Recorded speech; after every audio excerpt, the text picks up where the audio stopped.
Irmãos, bom dia, prazer estar com os irmãos aqui, domingo, dia 28/11, lição de número 9 da nossa revista Palavra e Vida. Desejo a todos aí uma manhã abençoada, um dia abençoado na presença do Senhor, esteja você em casa, trabalhando, independente de onde você estiver, que o Senhor esteja te abençoando, Papai do Céu esteja aí cuidando de você, da sua família, seus sonhos, seus projetos. Amém? Quero te convidar nessa hora a fechar os seus olhos, para nós orarmos ao Senhor, pedindo ao Senhor a bênção dEle para esse momento de estudo que nós teremos. Vamos orar.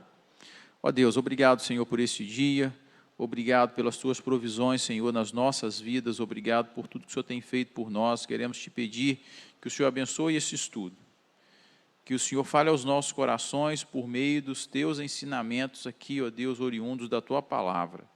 Confronta-nos, ó Deus, nesse momento, e também nos encoraja, nos conforta, nos consola, ó Deus, de forma a vivermos uma vida cristã plena, alegre, feliz, mesmo em meio às adversidades, mesmo em meio às lutas, às tribulações, os desafios da vida. Abençoa cada um dos Teus servos, usa a minha vida aqui na condução desse estudo, é a oração que eu te faço sem mérito nenhum, mas em nome de Jesus. Amém. Irmãos, nosso estudo de hoje, baseado na nossa revista Palavra e Vida, nossa lição de número 9, tem como tema, não tema o fim. Não tema o fim. Nosso estudo está lá na página de número 49 da revista Palavra e Vida. E para começar, eu gostaria de ler com os irmãos o texto sugerido pela revista, que é a carta de 2 Tessalonicenses, primeiro capítulo aí, os versículos de 1 a 10. 2 Tessalonicenses, primeiro capítulo, versículos de 1 a 10. Na minha versão, a Nova Versão Internacional, diz assim: Paulo, Silvano e Timóteo, à igreja dos Tessalonicenses, em Deus nosso Pai e no Senhor Jesus Cristo. A vocês, graça e paz da parte de Deus Pai e do Senhor Jesus Cristo. Irmãos, Paulo dizendo, irmãos, escrevendo aos nossos irmãos lá de Tessalônica. Irmãos, devemos sempre dar graças a Deus por vocês. Isso é justo, porque a fé que vocês têm cresce cada vez mais e muito aumenta o amor de todos vocês uns pelos outros. Por esta causa nos gloriamos em vocês, entre as igrejas de Deus, pela perseverança e fé demonstrada por vocês em todas as perseguições e tribulações que estão suportando. Elas dão prova do justo juízo de Deus e mostram o seu desejo de que vocês sejam considerados dignos do seu reino, pelo qual vocês também estão sofrendo. É justo da parte de Deus retribuir com tribulação aos que lhe causam tribulação e dar alívio a vocês que estão sendo atribulados e a nós também. Isso acontecerá quando o Senhor Jesus for revelado lá nos céus, com os seus anjos poderosos, em meio a chamas flamejantes. Ele punirá os que não conhecem a Deus e os que não obedecem ao Evangelho de nosso Senhor Jesus. Eles sofrerão a pena de destruição eterna e separação da presença do Senhor e da majestade do seu poder. Isso acontecerá no dia em que ele vier para ser glorificado em seus santos e admirado em todos que creram, inclusive vocês que creram em nosso testemunho. Amém? Não tema o fim. Esse é o título do nosso estudo de hoje, baseado lá na segunda carta aos Tessalonicenses. Irmãos,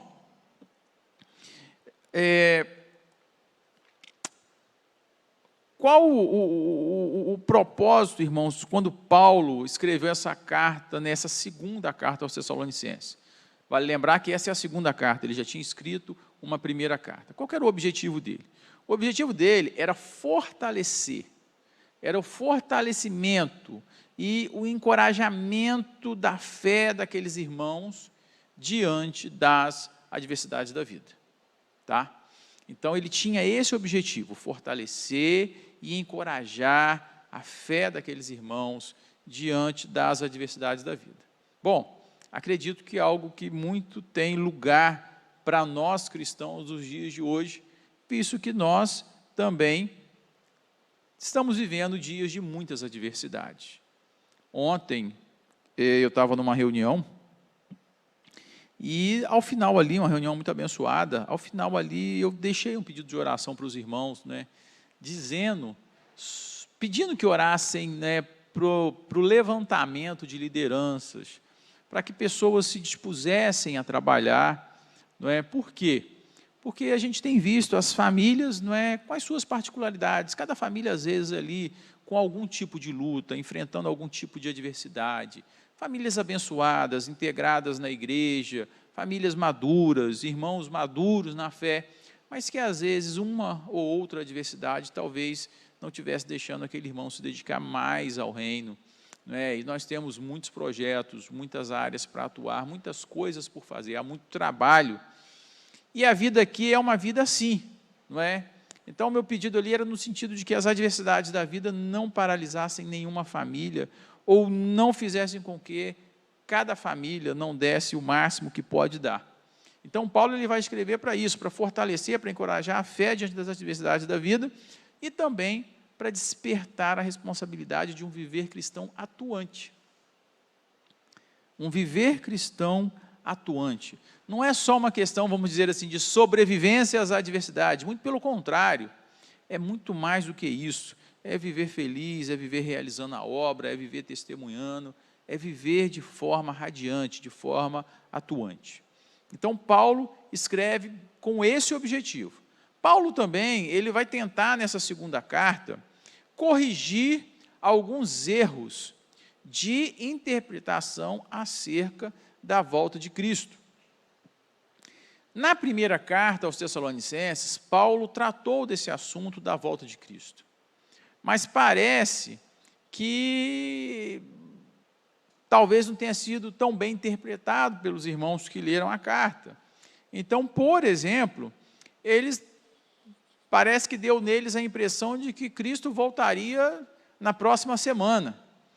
E aí parece que alguns pararam de trabalhar, paralisaram a vida, né? Aquele clima assim,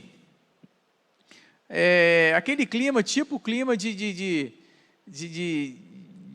pré-feriadão, né? Aquele clima de pré-feriadão, quando, por exemplo, se tem um feriadão na sexta, sábado e domingo, quando chega na quinta tarde assim, a gente já começa a dar uma diminuída no ritmo, vamos deixar agora esses negócios para segunda-feira, para a semana que vem. Parece que depois da primeira carta ali, de Paulo aos Tessalonicenses, eles entraram ali num ritmo, não é, bem lento. Não, Jesus vai voltar já, então podemos já ir parando a vida, ele já está voltando aí semana que vem.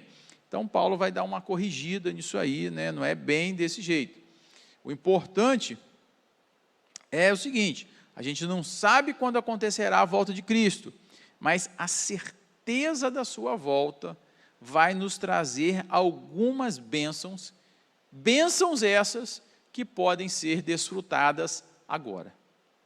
Então, Paulo vai tentar, não é, melhorar ali a interpretação daqueles irmãos. Nós não sabemos quando Cristo vai voltar, mas a certeza de que ele vai voltar, ela vai nos trazer algumas bênçãos para serem desfrutadas agora.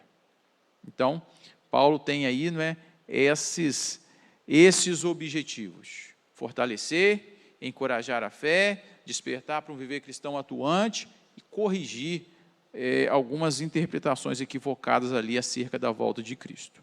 Bom, nesse esperar pela volta de Cristo,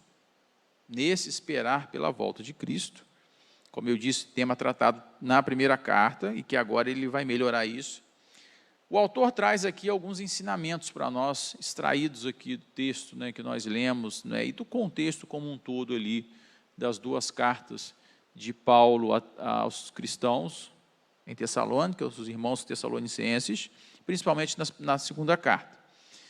Então, assim, o primeiro tópico na lição que o autor traz para nós é que esperar pela volta de Cristo produz bênçãos. Olharmos, irmãos, a volta de Cristo, contemplarmos a volta de Cristo, termos em perspectiva a volta de Cristo, isso nos produz bênção, nos traz bênçãos. Irmãos, em primeiro lugar, nos traz bênçãos pela gratidão que inunda o nosso coração por termos sido alcançados. Por termos sido alcançados.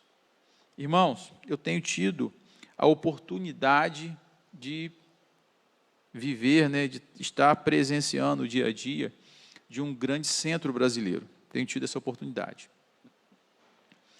E vejo ali, irmãos, as pedras clamando. Vejo ali as pedras clamando.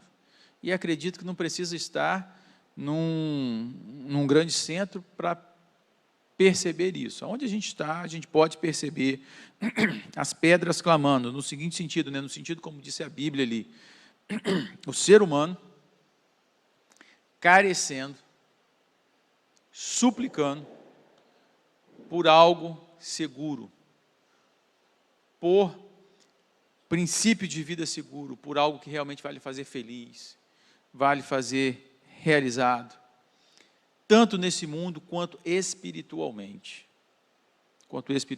E nós temos, irmãos, muito que ser gratos a Deus por termos sido alcançados, pela mensagem do Evangelho ter chegado até nós, pelo Espírito Santo de Deus ter feito a obra dos nossos corações, e por nós podermos conhecer a palavra.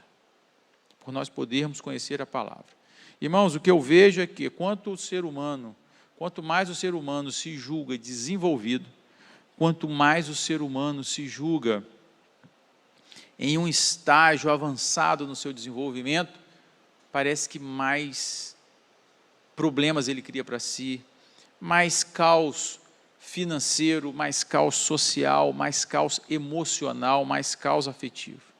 Segurança, irmãos, está aqui, na palavra do Senhor. Se você quer valores, princípios, se você quer a verdade está aqui, na palavra do Senhor. E quando a gente espera pela volta de Cristo, isso vai fazer com que a gente seja grato ao Senhor, por nós termos sido alcançados. Essa gratidão, ela vai inundar o nosso coração, e já é uma bênção para a nossa vida. Já vai ser uma bênção pela nossa vida. Porque, irmãos, sermos gratos é algo muito importante.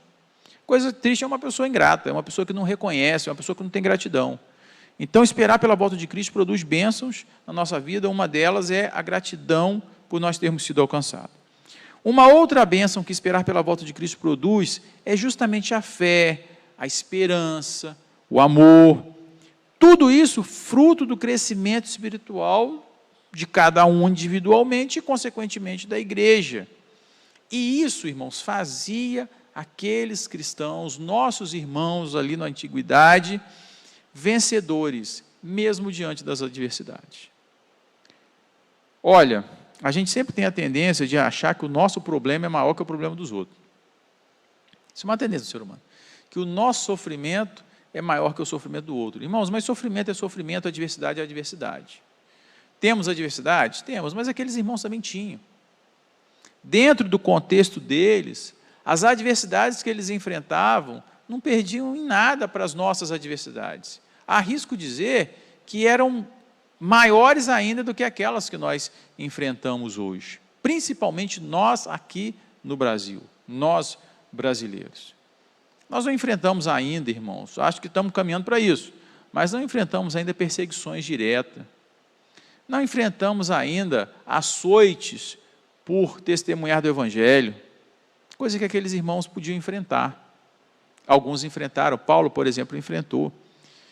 Então, eles tinham as suas adversidades, mas esse olhar à volta de Cristo trazia no coração, mantinha ali no coração a fé, a esperança, o amor, tudo isso fruto do crescimento espiritual e fazia eles vencedores diante das adversidades.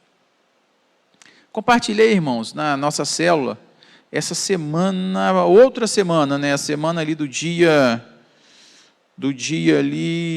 13 até o dia 20, aquela semana ali, na realidade, de segunda a sexta, de 15 ali até 19, na célula ali do nosso dia 18, quinta-feira. Estava compartilhando com os irmãos ali exatamente sobre o realizar a obra. Irmãos, a obra a gente realiza em meio a todos os problemas que a gente tem. Se entrega ao Senhor, se coloca na mão do Senhor e Deus vai ajudando a gente a vencer as dificuldades, as adversidades e a gente vai fazendo a obra. A gente vai fazendo a obra. Se nós formos esperar as condições ideais, a gente não faz a obra. Ninguém que realiza a obra do Senhor esperou por condições ideais. A gente se lança nos braços do Senhor, confia no Senhor, mesmo em meio a tudo de cabeça para baixo. Mesmo em meio a tudo de cabeça para baixo. E aí, nisso tudo, a gente vai vencendo, vai crescendo espiritualmente, vai ficando mais maduro espiritualmente, e o Senhor vai nos abençoando. Irmãos, esperar pela volta de Cristo também produz bênçãos por causa da confiança que a gente tem de que a justiça de Deus, ela não está condicionada aos nossos fracassos ou aos nossos sucessos. Irmãos, Deus é imutável. Deus é imutável. Se lança nos braços do Senhor, confia no Senhor. Tem nada que você possa fazer, né?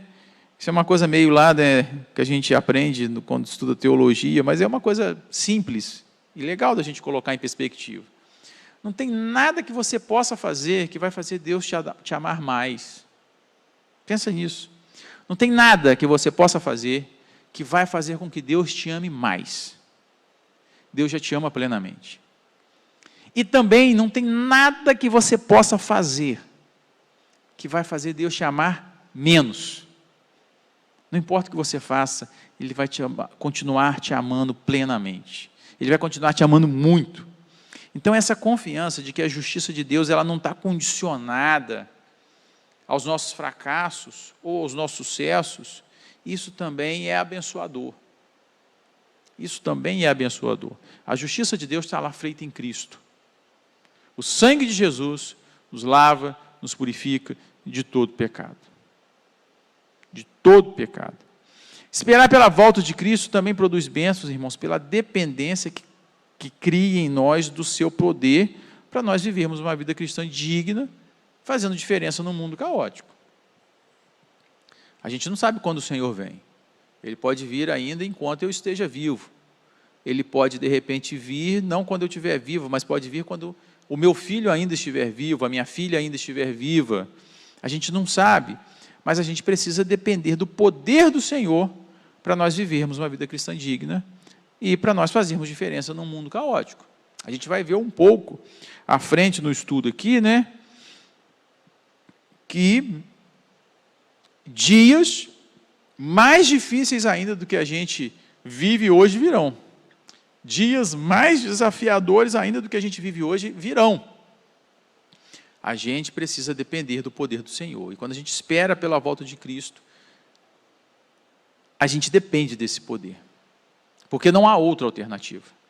Não há outra alternativa. É depender do poder dele, do agir dele, de que tudo está nas mãos dele, para que a gente viva uma vida cristã digna e faça diferença num mundo caótico. Então, o primeiro ponto que o autor traz aqui no estudo é que esperar pela volta de Cristo produz bênçãos. Esperar pela volta de Cristo produz bênçãos. Né? O texto bíblico diz lá que se nós esperamos em Cristo apenas nesta vida, somos o mais miserável de todos os homens. Olha como é forte isso. Se nós esperamos em Cristo apenas nesta vida, somos o mais miserável de todos os homens. Isso aqui, irmãos, é um pedacinho. É uma parte muito pequena. O que Deus tem preparado para nós, né? A Bíblia diz que não chegou ao coração do homem, à mente, a gente não pode nem imaginar. Então, esperar pela volta de Cristo produz bênção. Irmãos, agora, antes da vinda de Cristo, né, eu falei há pouco aqui que a situação ainda pioraria, não é? Que a situação pioraria, né? Antes da vinda de Cristo, a gente tem que ter consciência de que alguns sinais vão acontecer, tá? Alguns sinais vão acontecer. Quando Paulo trata ali da vinda de Cristo que estava por vir na primeira carta, Paulo não quis dizer na primeira carta que seria algo imediato. Ele não quis dizer que a vinda de Cristo seria algo imediato. Não era isso. Então, alguns sinais ainda aconteceriam. Então, a gente tem aqui, o autor traz no estudo, 2 sinais. Primeiro sinal, apostasia. O que é apostasia?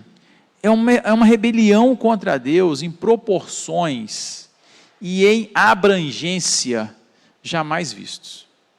Em resumo, é isso que o autor traz para nós aqui, né, sobre a questão da apostasia. É uma rebelião contra Deus em proporções jamais vistas, numa grande abrangência.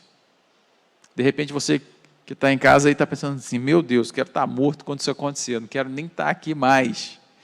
Bom, Deus sabe de todas as coisas, né? Então, assim, esse é um primeiro sinal. Um segundo sinal, né, que eu quero até ler com os irmãos lá na página 51, diz respeito ao homem da iniquidade. Pega a sua revista comigo aí, e aí caso você não tenha a revista, né, eu deveria até ter falado isso no começo, a nossa revista é só você dar um Google aí, procurar revista Palavra e Vida, vai lá no site da convenção e tem lá a revista Palavra e Vida, 4º trimestre de 21.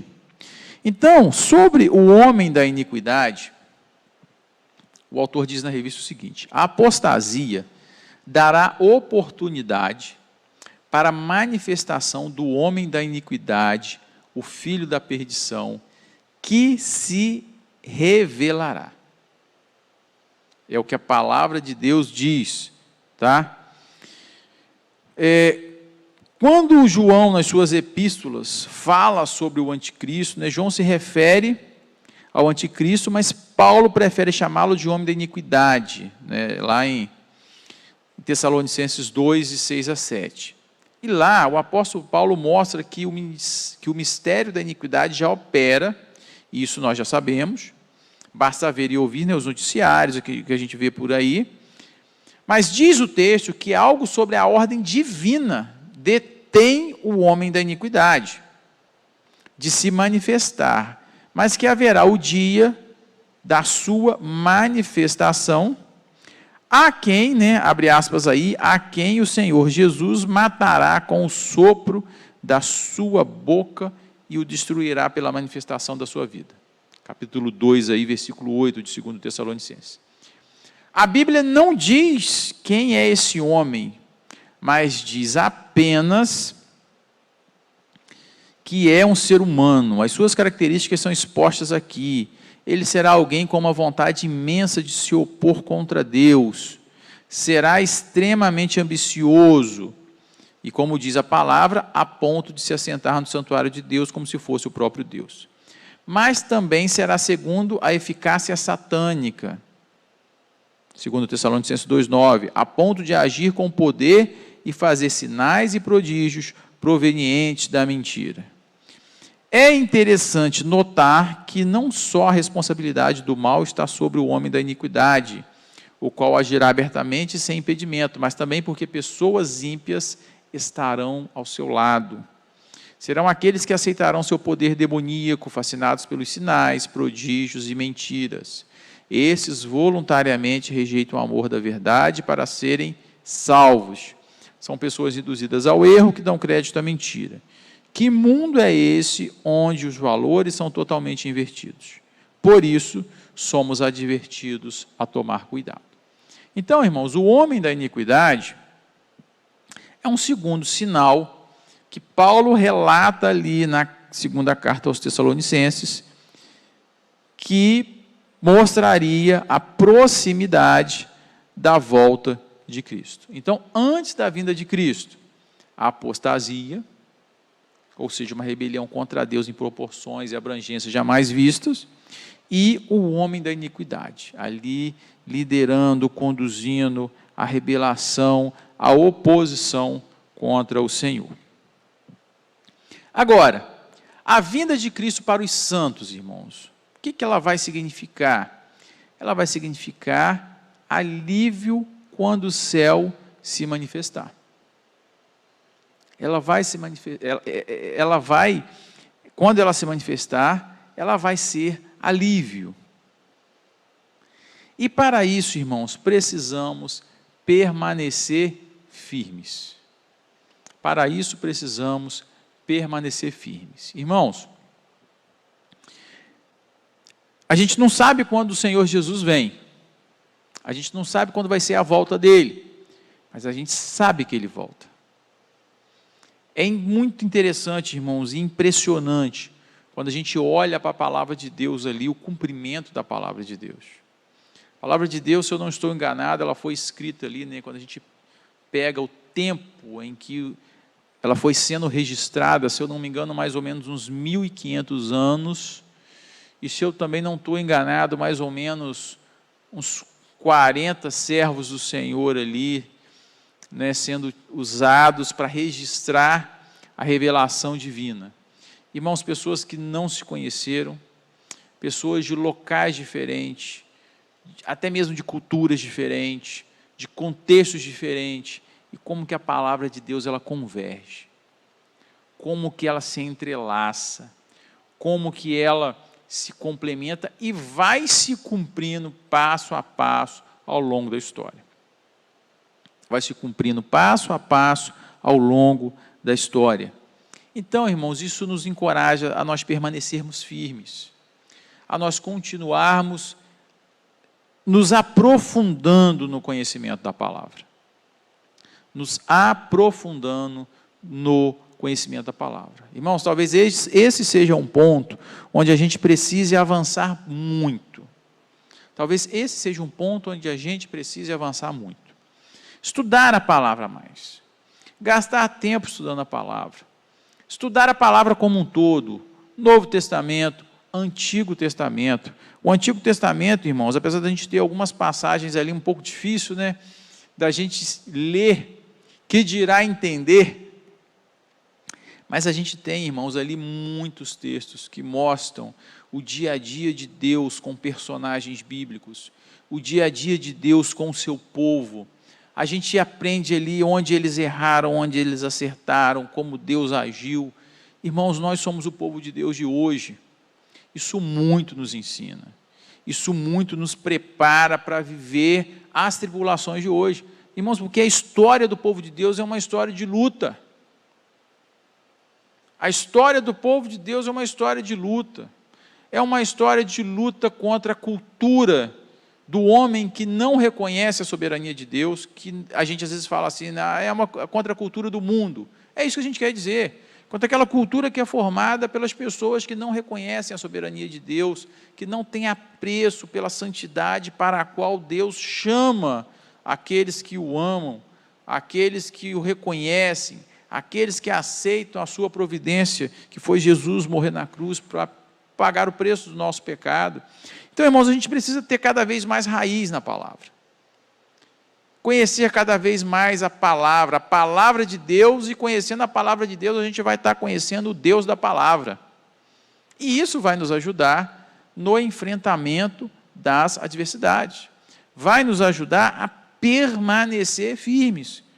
Porque enquanto a vinda de Cristo para os santos não acontece, a gente tem que estar aqui batalhando, fazendo a vontade do Senhor, pregando o Evangelho, testemunhando, levando a esperança, levando uma palavra de paz, de amor, nesse mundo. É o nosso tempo. É o tempo do povo de Deus, do presente, de fazer a obra de Deus. Amém? Então, a vinda de Cristo para os santos vai ser alívio, mas enquanto ela não acontece, nós temos que permanecer firmes. Então, assim, fazendo até aqui, né, um resumo, antes de entrar aqui na conclusão, Paulo escreve àqueles irmãos, na primeira carta, falando da vinda do Senhor. Houve uma interpretação um pouco errada ali, achando que aconteceria, de repente, na semana seguinte, né? Exagerando um pouquinho aqui. Com isso, eles deram uma paralisada. Paulo, então, vai escrever ali a segunda carta para corrigir um pouco, tá? O entendimento, para poder acertar aquilo que eles não entenderam. Então, a gente deve esperar pela volta de Cristo, mas isso não deve nos paralisar. Esperar pela volta de Cristo nos produz bênçãos, a gente já viu aqui, não é? Mas Paulo, ali na segunda carta, ele vai dar 2 sinais que vão acontecer antes da vinda de Cristo, que são a apostasia e o homem da iniquidade. Quando Cristo vier, será para nós alívio, mas até lá nós temos que permanecer firmes. Nós não sabemos quando isso vai acontecer, sequer sabemos se vai acontecer enquanto eu estiver em vida, enquanto você estiver em vida, tá? Então, irmãos, em resumo, a vinda de Cristo é certa, porém, irmãos, mais do que se ocupar com o quando acontecerá. Olha só, a vinda de Cristo é certa. Estou concluindo aqui, tá? A vinda de Cristo é certa. Porém, mais do que se ocupar com o quando acontecerá, é importante que nós estejamos preparados para viver o basta a cada dia o seu mal. O basta a cada dia o seu mal foi o que Jesus disse lá, né, sobre as nossas ansiedades da vida. Sobre as nossas ansiedades da vida. Lá nos evangelhos, quando Jesus diz dos lírios, né, que não tecem, mas o Senhor os veste. As aves que não plantam, não colhem, mas o Senhor as alimenta. E o Senhor Jesus vai nos recomendar lá a fazermos em primeiro lugar a vontade de Deus, buscarmos o seu reino em primeiro lugar, e as demais coisas serão acrescentadas. E aí Jesus vai dizer, basta a cada dia o seu mal. Ele vai falar lá, né, que a gente, no nosso esforço maior do mundo, a gente não consegue fazer nada. Eu não consigo, eu sou limitado. Então, basta a cada dia o seu mal. E essa aqui, em resumo, irmãos, é uma forma muito legal que o autor encontrou para encerrar aqui o estudo. Né? Mais do que se ocupar com o quando vai acontecer a volta de Cristo, é importante que nós estejamos preparados para viver o basta a cada dia o seu mal. A chegada, irmãos, do homem da iniquidade, do anticristo, da apostasia, não deve nos surpreender. Não deve nos surpreender, irmãos. É cumprimento da palavra de Deus. É cumprimento daquilo que Deus designou. Está aí nos propósitos de Deus. Quem somos nós? Não sabemos os porquês, mas está no propósito de Deus. E aí, finalizando mesmo, quero pegar aqui, né, o resuminho do Pensar e Agir da revista. 1. Pensar e Agir, página 53. Os ensinamentos do Senhor são para serem observados hoje. Os ensinamentos do Senhor são para serem observados hoje, pois lá no céu não precisaremos deles. Os ensinamentos do Senhor são para serem observados hoje, pois lá do céu não precisaremos deles. Ok? 2. Antes da vinda de Cristo, duas coisas vão acontecer. Quais são essas duas coisas?